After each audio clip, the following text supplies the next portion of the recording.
started the Greater Manchester branch in 1997, and it just made me think that in a conurbation like Manchester there'd be enough people to make a branch worthwhile and transport worthwhile, and it's just progressed from there really. And I first started to go to the match when I was about 15, 16, and then I decided I needed some money for a holiday, so I started to work at the ground.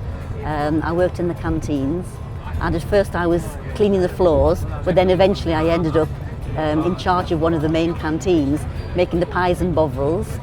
And my family were very keen on Sunderland. My father and my grandfather worked at the ground for years, and he worked there for so long that when he retired aged 80, they decided they would give him a season ticket for life in the main stand, and he lived to be 98, so I don't know whether they regretted that, but he still had that ticket all that time.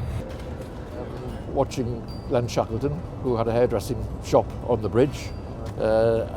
He could do anything with a football. He was brilliant, absolutely brilliant.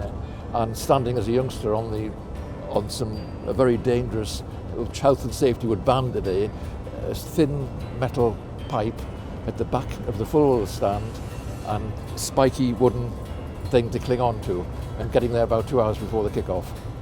Well, I think it's because you have no option. I think once it's in your blood, you can't really stop, can you? But there's always some high points. You know, like League Cup final, beating Man United away in the semi-final, things like that, which was only a couple of years ago.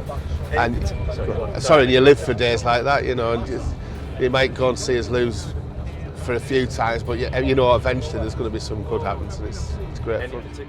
I think it was just a religion in the North East, because you know Sunderland's not the sort of brightest place to live, but they had a good football team years back, really good one, and it used to lift the town when they won. Their measured productivity went up in the shipyards, and you know it was just the place to be. It was great.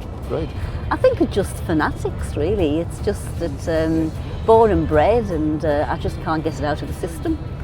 Well, I think I was must have been about 9, I think, when I was first taken to Roker Park. I think my recollection is it was Len Shackleton's testimonial, but there's people on the bus here today that have been supporting them since the late 40s and early 50s. So lots of people have, you know, deep affection, deep roots and deep passion for the club, really.